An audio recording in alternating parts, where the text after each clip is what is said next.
Good afternoon, how are you today? My name is Dan, and in this video we will be working on a 2016 Land Rover LR4. We will be replacing the lower front control arms. Now this project in particular is filled with little bitty details that need to be done correctly because we are affecting the front end alignment. So I make these videos so that we can have all that information in one spot. So my information comes from the mechanics manuals, my distances, my measurements, and my torques. And I will show you the calculations and show you how I get to where I go. My information is different than the other videos online. I know that. I also know my information is coming from the manual. And the sizes for the sockets and the nuts and the bolts, that all comes from hands-on experience on the vehicle. So let's take a look at this, and I will compare and contrast to the project we did on the 2013 as we go. It's inevitable because that project, it's fine, like I said, but it's not quite right. So let's dive into this one, and I hope you find this very useful.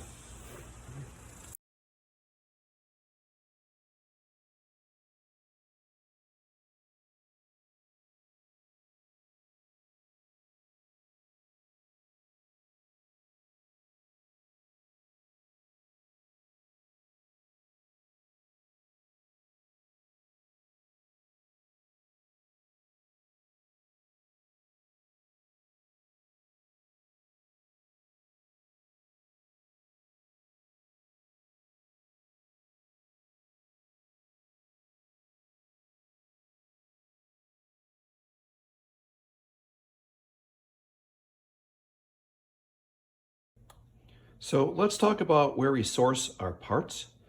On the 2013, when I did that project, I accidentally moved a little too fast and I ended up purchasing an aftermarket set. And I'm sure that they are going to last a fair amount of time. Whether they will last as long as OEM equipment, I don't know, but we'll take care of that when the time comes. Other than that, everything is fine. Now this set here came from a Rover dealership, and I'm not real happy with these because they're all scratched and banged up. It's all cosmetic, but if you're a little worried about salt, then you're going to need to go ahead and use your rust restorer and seal this up before you install it, which is, unnecessary. So I think next time I do this, I'm going to go to my regular Rover dealership, spend a fair amount more, but I know that they come packaged very well and they won't be scratched.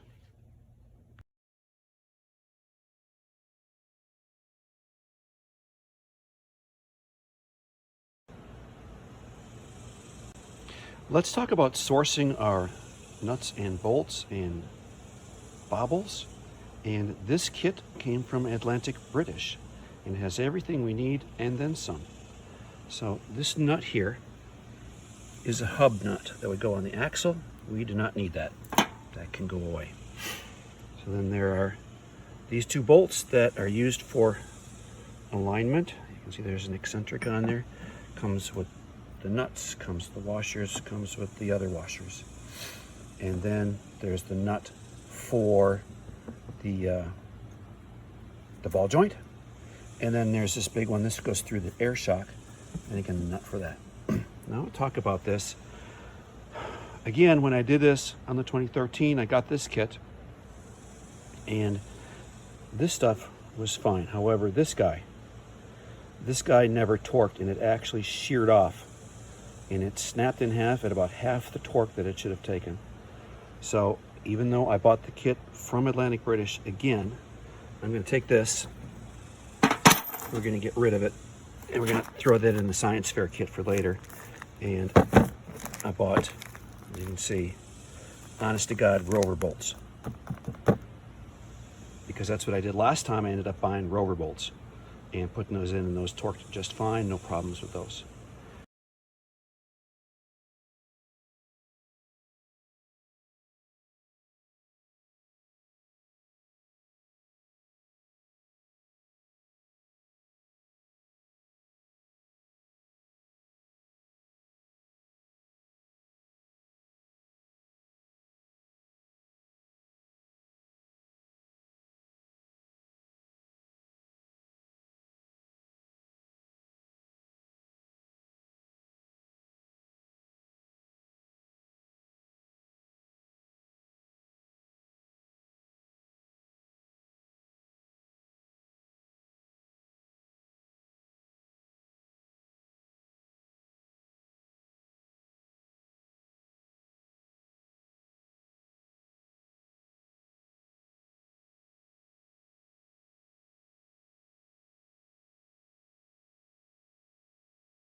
Okay, so here we are standing in the road in suburban Houston. And why am I showing you the lip to my driveway? Because this is one of the best ways to diagnose a lower front control arm bushing. And this is a little lip, and this is about that much. So what is that, about 1.5 inches or so? So what we're listening for is when we hit a bump like this, when we pull into the driveway, we're listening for a clunk. And that clunk comes from right about down there, more or less where your left foot would be. And as that clunk gets progressively worse, the next diagnostic is to put your foot on the brake pedal and then go maybe 1 or 2, maybe 3 miles an hour, and then brake rather sharply. And again, you will hear the clunk right about there. And that is a lower front control arm rear bushing.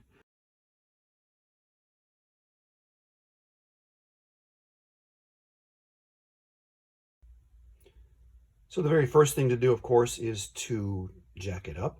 And I'm assuming you know how to do that, but in case you don't, you put it down in access height and then you lock it down, and then you can jack it up. And there are specific locations for your floor jack and for your jack stands, and I'm going to put those in a different video and trust that you're going to go out and do that and do it properly. Because with this project, you're going to be laying underneath this truck, and if something collapses, you're dead. So do it right.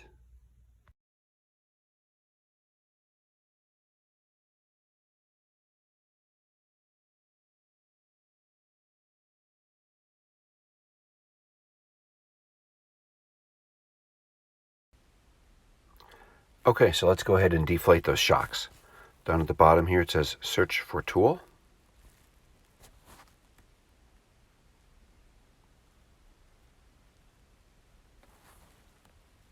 Then it says service test. And then suspension. And you can see down here we can deflate all near the bottom. We can deflate the reservoir, we can deflate the corners. Then above that is the re-enable. And to do this, it needs to be running.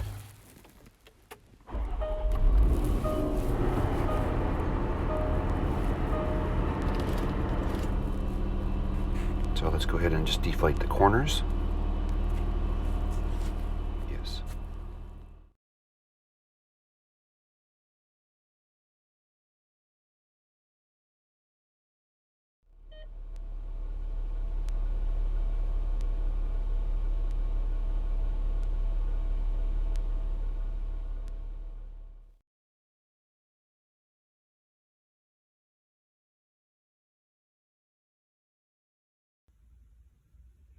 Okay, so let's take a look and see where we're going. Of course, this is the brake.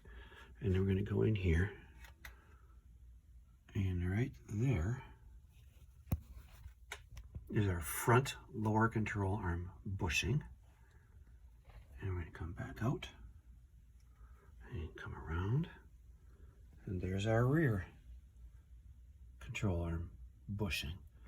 And what I've done is I've gone in with some whiteout and I've marked it up because we want to duplicate those settings.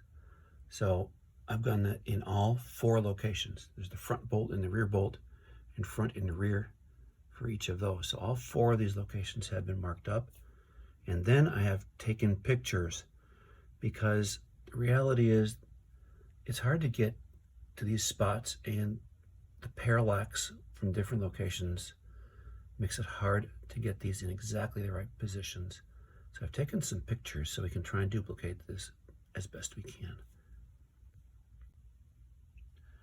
Okay, so the trick with the whiteout is that we need something like this that you can use with one hand relatively easily. And I can pressurize this by squeezing on it, and it's got a nice small tip. And even with this small tip, you know, you saw the job that it did. It's okay. It's not great, but it's the best tool I've found, at least so far.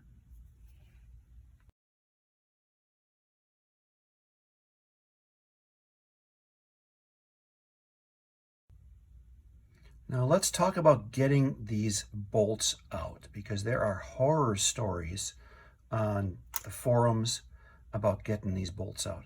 So on the 2013 that we did, when it was about 9 years old, these got a little rusty and they pounded out just fine. But that's in Houston. It had never seen salt. I have those pictures, and I'm going to put those pictures in right here so you can take a look at those.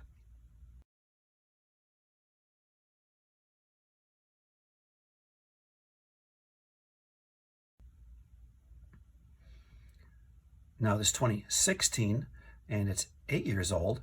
It has, again, it's a Houston vehicle, but it has been up in upstate New York one winter, last winter.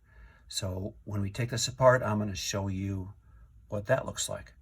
But we do need to be prepared. You know, if you live somewhere where there's a lot of salt and you've got some years on it, you need to be prepared to get in there with the reciprocating saw and cut them out. And it's not going to be fun, because the stories that the guys tell are pretty harrowing.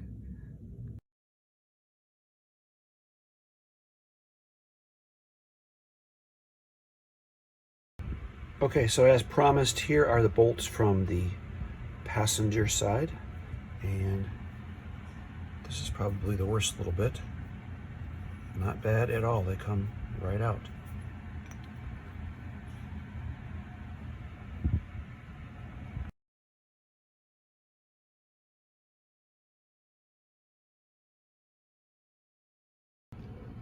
So referring back to that 2013 job we did a couple years ago, you know, the videos just say, well, go ahead and take it apart. And that's exactly what I did. And, you know, there's probably a better way to do it. So this time I looked through the mechanics manual, and indeed, they have a very specific order for doing this. And having done that once before and reading through the order that they suggest, I gotta tell you, I feel a right muffin for not having looked it up and done more research last time, because this is going to be easier. So here we are, we're looking forward, and if you've got a sharp eye, you can see that we're in the middle of a brake job. I'm waiting on some parts there, so we're gonna go ahead and do this in the meantime. So here's our ball joint. The ball joint is the first thing to come out down here, and that is 24 millimeters and 115 Newton meters. 24 millimeters, 115 Newton meters. Let's hope that that releases before the ball joint starts to spin. Well, good afternoon. How are you today? So as you can see, the ball joint is apart, and ball joints have never been friends of mine. So over there in the margins is the part number for the Land Rover ball joint puller and the price. One of our aftermarket Land Rover parts houses has the same style of puller. They claim it will fit on this truck and it will work, and there's the information over there off to the side again. The trick is that on Amazon, they give the dimensions, and according to Amazon, it won't work. So I don't know who to believe on that one. So, you know, I took the old-fashioned way. You know, 20 bucks for one of these guys and my mallet. And this is 1 1/8 inches in size, and it works pretty well. You know, 20 or 30 whacks at a weird angle, so they weren't even that hard to wax, and off it comes. So the next step are these bolts on the rear and on the front bushings, and those are 24 millimeters, 275 Newton meters. 24 millimeters, 275 Newton meters. That's the kind of pressure to make your eyes pop out. At least it does for mine. Here's what we're using. Just my standard breaker bar, and then I've got some copper pipe that fits right over the handle. As the nut releases, you know, eventually the bolt on the head's going to start spinning, right? And because this eccentric, that's going to spin around, and it's going to scrub off all your markings. So you really need to secure this so this doesn't spin as the nut is coming off. Otherwise you're going to lose this, and you really don't want to lose that. This is the bolt on the bottom of the shock, the air strut, whatever you care to call it. This is 24 millimeters, and this one is 300 Newton meters. 24 millimeters, 300 Newton meters. Here on the bottom of the shock, it's 24 on the nut side and 21 on the bolt side. Okay, so at this point, the manual says to have the wheel pointing straight ahead, not turned right or left, but straight ahead.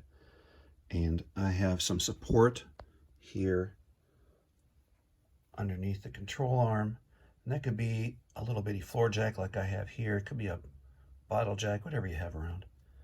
And I'm doing that because I don't want the ball joint to mess up the mating surface down here inside the knuckle. I want to keep this mating surface in good shape. So I need to support this while these bolts come out. And per the manual, again, the bushing bolts come out first, and then the bolt for the shock comes out second. Okay, well, the next step is to remove the control arm. And as you can see, I've taken away the jack, and so that is now free. And the manual is very specific in this spot with lots of exclamation points. It says to keep the wheel pointing straight forward. It talks about the inside side of the drive shaft. That is not clipped in there at all. It's a simple spline fit, and if you pull the entire knuckle assembly away from the vehicle, that spline will come apart, and we really don't want to do that. So we're not going to pull outwards on the whole assembly any more than absolutely necessary. So what they say to do is disengage from the body by dropping the control arm down and then rotating it forward. And then that should give us the clearance to pop the ball joint out of the knuckle.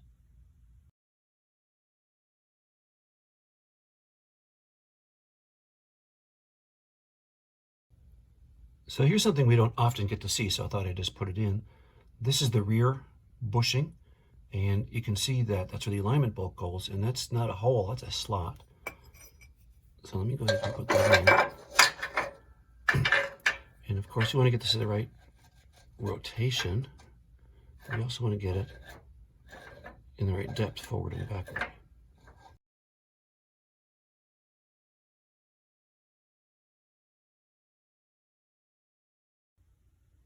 Okay, so let's take a look at that bushing before we set this aside. This is the rear bushing, and it's carrying a lot of weight. It's carrying the whole weight of the vehicle on it. It was clunking a little bit, but not real bad. That's torn, and I'm not pulling all that hard. So if I'm doing that with a screwdriver, certainly with the weight of the vehicle on it, that's clunking and that's failed. Well, look at that. That's interesting. So this is the rear bushing again here up top, and you think that's leaking oil?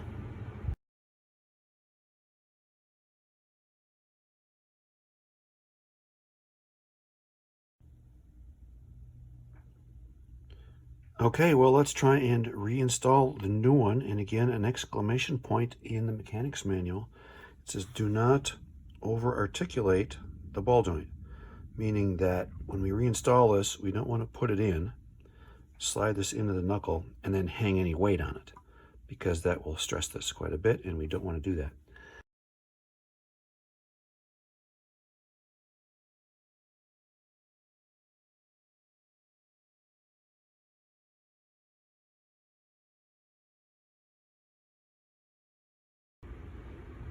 Okay, so that's an interesting location for the control arm. Obviously, that's not where it's going to end up at the end of the project, but this bit of the video is as much for me as for anybody else, because I had a hard time doing this on the 2013, and here on the 2016, it has proven even more challenging. It's just, this is physically the hardest part of the job. There are videos out there, people can do this, and it looks really easy and good for them. I'm thrilled, but I can tell you this is not easy. This is hard. So let me try and explain here exactly how this goes back together. So I have to show you this on the old control arm because obviously the new one is partially installed. So you take the ball joint, which normally lives in a straight up and down position, and you send it all the way to the outside position. So then we take the control arm and we get way up here and we snake it down in there, and as the threads go down through the knuckle, then we can flatten it out. And we have gotten the threads through the knuckle, and now we just need to continue flying that down in there and get everything where it really belongs. I would love to say, being the perfectionist that I am, that the mating surface here is still in mint condition, but it's not. I've been dinking with this for longer than I care to admit, and this has put some divots in that. I've taken most of those back out again with some 600 grit emery cloth and then cleaned it up real good, but still, it's not perfect anymore.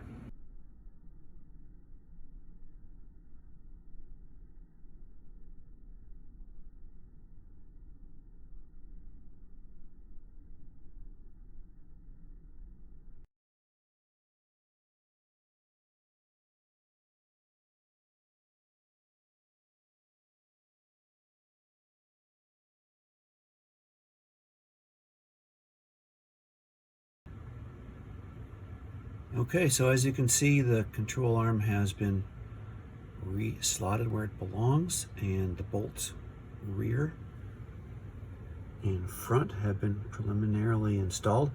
I'm going to slather those up with some copper anti-seize so that whoever ends up doing this next time will not have frozen bolts no matter where this thing lives. Now, per the mechanics manual, they do not want us installing the bolt for the shock at this point in time, just the two on the back.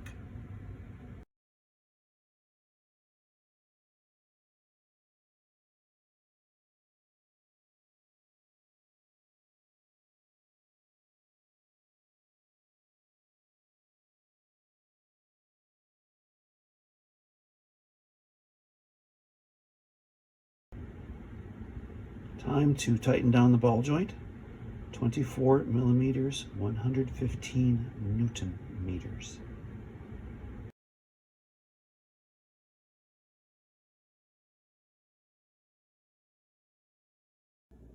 Good morning, how are you today? So it's going to be another warm one. The overnight low last night was something like 82, so let's get the job underway so we can get out of the garage before it gets too hot. So we're on the driver's side. This is our lower control arm. And the next thing we do is take a look at the bushing, right? So if we were to tighten this right now where it is, we would fix the inside of the bushing. And then when we raise this up to ride height, then we would twist the bushing. So what we want to do is raise this up to ride height and then tighten the bolts. And we need to get that measurement right. Okay, so we're looking at the mechanics manual, and I just want to point out the verbiage that they used, and you can read that here for yourself. And I can understand how that could be interpreted a couple different ways. But then we come down here and we take a look at the drawing. And the drawing is pretty clear that we're going from the bottom of the trim to the center of the half shaft between these two parallel lines. So here we are at the truck, and I think it's kind of interesting. Here we are with this measurement, and we're measuring from a piece of trim work. Really? I mean, can't you give me a measurement off of something that's a little more stable than a piece of trim? But anyhow, so the distance they're talking about is from this level here to the center of the half shaft, this level here, along the vertical line. And you can buy the tool from Rover, and I'll put the part number over there in the captions, and I can find that for 275 pounds. Well, we sure don't need to spend that kind of money to do this. But, you know, the point I'm making here is now, I have found a couple different versions of this on the internet. But the one thing that's always in common is they measure from this point here along the diagonal down to the center of the hub. Well, you know, that's a triangle, and it's a right triangle, because that's a 90-degree angle there. And they're measuring along the hypotenuse. So let me show you the kind of error that creeps in when you apply this incorrectly. Okay, so some real fancy drawings here. Let's take a look at the way it's supposed to be. We're supposed to measure along the vertical 466 millimeters. You can measure from the center of the axle nut out to the plumb bob, and that's 112. And you can do the calculations. A squared plus B squared equals C squared, right? Remember? So that calculates out at 479 millimeters, which is very close to 18 7/8 inches. So for the folks that are doing that along the diagonal, if you measure 466 along the diagonal instead of the vertical, that number doesn't change, and you can do A squared plus B squared equals C squared. You can calculate this one, and that's 452 millimeters. Well, the difference between 452 and 466 is 14 millimeters, a little over half an inch. So it's not a big deal, I'll grant you that. But since we can do it right, we are going to do it right. So we're going to measure along the diagonal because it's easiest. 479 millimeters, 18 7/8. So I got a measuring tape, something that won't stretch from the wife's sewing kit, and we'll just use that as our measurement device. So we need to raise it up again to 18 7/8.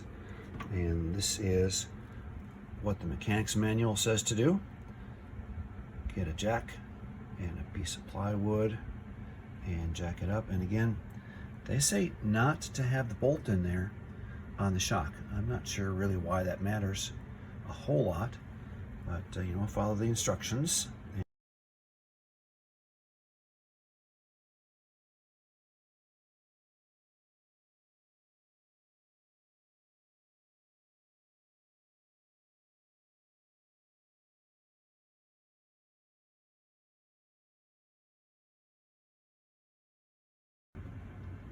Okay, so if you have put copper anti-seize in the channel before you put the bolt in, then obviously you'll have copper anti-seize all over the end of the bolt. Not a problem with that, just make sure you get it off the threads because we don't want any on there.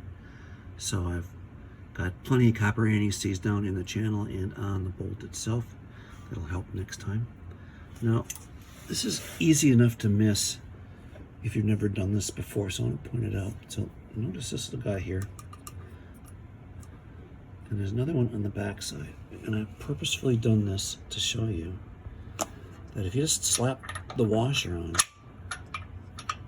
you see how the washer is not tight to the back of the frame. It's because it's up and on a bump. You don't want that. So I'm gonna, there we go.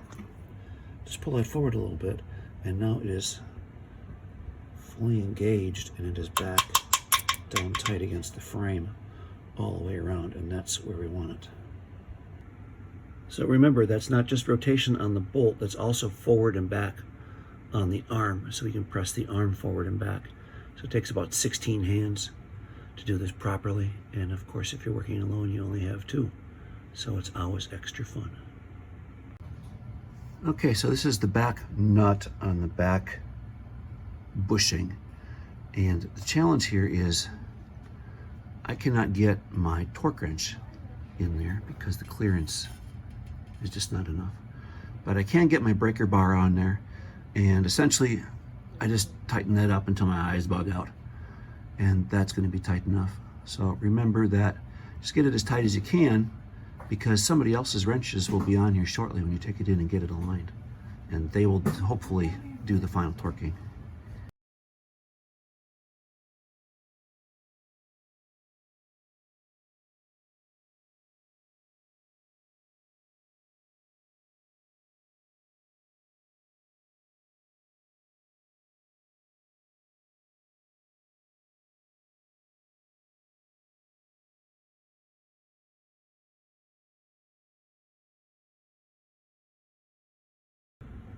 Okay, so now we put the bolt in that secures the shock.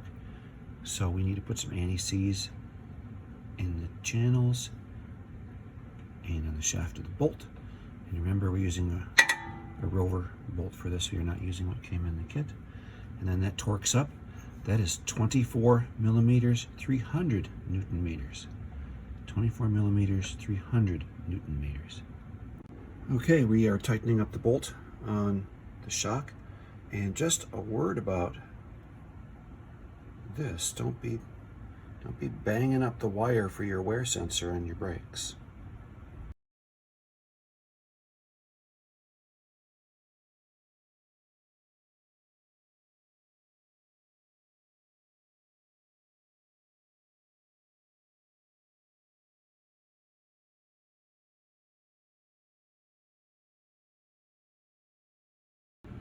Okay, so the work is done. The wheels are back on and it is down. Now remember, because we let the air out of the suspension, this is down in a service mode and it is incredibly low. And just to put that in perspective, there's my fist. That is how much ground clearance we have. Okay, let's go ahead and repressurize the suspension. Here we go. We can search for tool.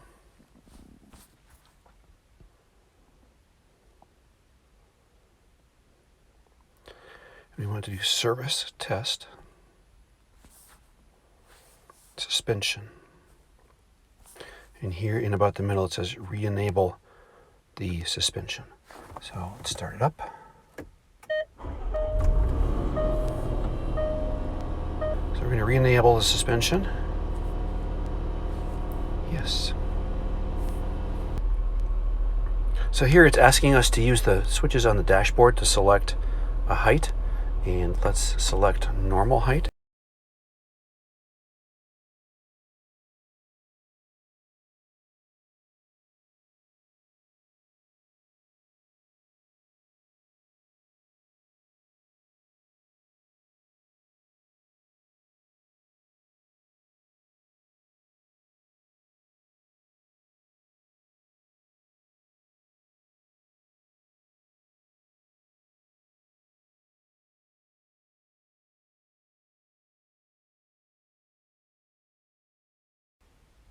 So the next step is to set the suspension to tight tolerance mode.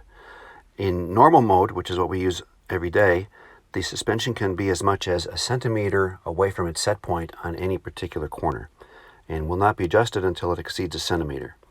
In tight tolerance mode, that's set to 3 millimeters. So we want to set the tight tolerance mode before we do the calibration. So let's get it started. Search.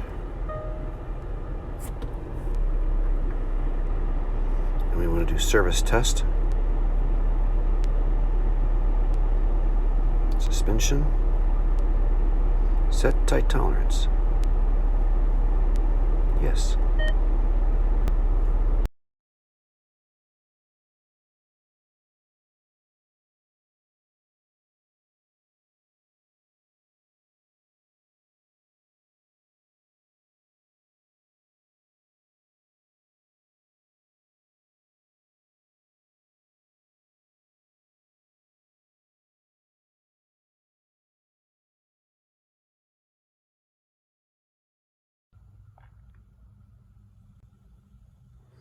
Well, good morning. How are you today? So our next step is to calibrate the ride height. And to do that, we need to get the truck level and flat. I'm filming this in a suburban garage in Houston, Texas, and I'm assuming if you're doing it in a suburban garage, yours is much the same. And we know that those are not flat. They're pitched from inside to outside. They go downwards as we go outside. So I have measured this up and I've determined that across the wheelbase of this truck, it is a 1-inch drop from front to back. And we have the vehicle up on a leveling block, a 1-inch leveling block. So now it is flat and level. So the next step is to set the suspension to tight tolerance mode. In normal mode, which is what we use every day, the suspension can be as much as a centimeter away from its set point on any particular corner, and will not be adjusted until it exceeds a centimeter. In tight tolerance mode, that's set to 3 millimeters. So we want to set the tight tolerance mode before we do the calibration. So let's get it started. Search. And we want to do service test. Suspension. Set tight tolerance. Yes. So now we can go back. And now we can do calibration. Suspension. And I'll step away here for a second because I need to show you something in the manual. So the next step is to understand our measurements, and I want to show you this, and then you can decide what you want to do. So here we have a plumb bob hanging down. I'm on the back end. Nice metric plumb bob because it's a metric wrench, right? So this distance here between the center of the hub and our plumb bob is 53 millimeters, and I'll show you why that's important. Okay, so here we are looking at the mechanic's manual, and in this section of the manual they are discussing the front suspension, and it says to set the height from the center of the hub to the edge of the fender trim to 466 millimeters. Sounds straightforward enough, but remember that 53 millimeters, right? And here is the drawing that goes with that, and that's pretty clear too, but this is saying something different. This is measuring between those two parallel lines at 466 millimeters. So there's our 466, and remember our 53, and you do the math, remember a squared plus b squared equals c squared, that works out to 469 millimeters. You know, 3 millimeters, is that important? It's up to you. So now let's pop back up here to the manual, and again it says, now we're in the section talking about the back end. It says set the height between the hub and the edge of the fender trim to 485 millimeters. And again, the drawing shows between the two parallel lines, 485. And I've measured this one up, and again, that's 53 millimeters is the offset. So again, this is the rear, 485, 53, and a squared plus b squared equals c squared, and you get 488. So again, 3 millimeters different. Important? I don't know, but I'm going to use the 488 and the 469. We need to measure from the center of the hub to the bottom of the wheel well. So we need to know exactly where the center is on this. And I have measured this up multiple times, and I always get the same answer. So you take this side of the V, here's the V, the outside side on the left, that line, and then the top of the bottom line of text. Where those two lines intersect is the exact center on that. And let's see. And we're not going to count the little flare on the edge of the V. So again, this line here and this line, oh, there it is, this line here. Okay, so let's go ahead and work our way around the vehicle.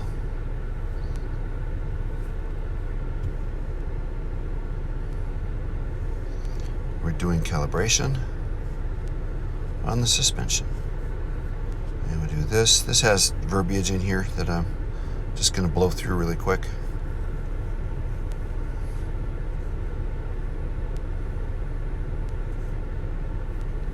Okay, so it wants us to be at the front driver's side. Okay, and these numbers don't really mean anything. They're just numbers from the software. So we just measure on that spot in the center of the hub. It's right there. magic number is 469. Let me know it's at 470. Next. There we go. I'll go over to the passenger side rather. So if you go up just a touch.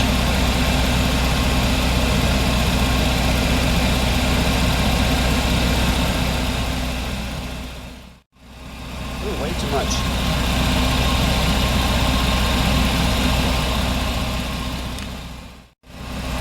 $470. Next. Passenger rear, remember this was supposed to be 488. At 490, it's supposed to be 488. Close enough. This one is high.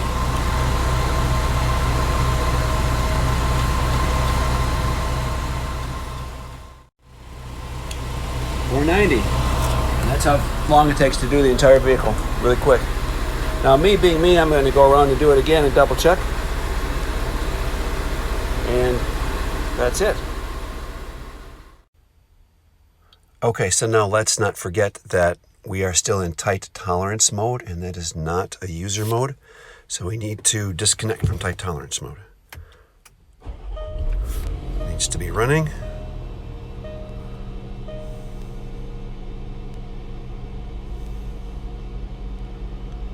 Once again, it's under service test. Suspension. Set normal tolerance. Yes.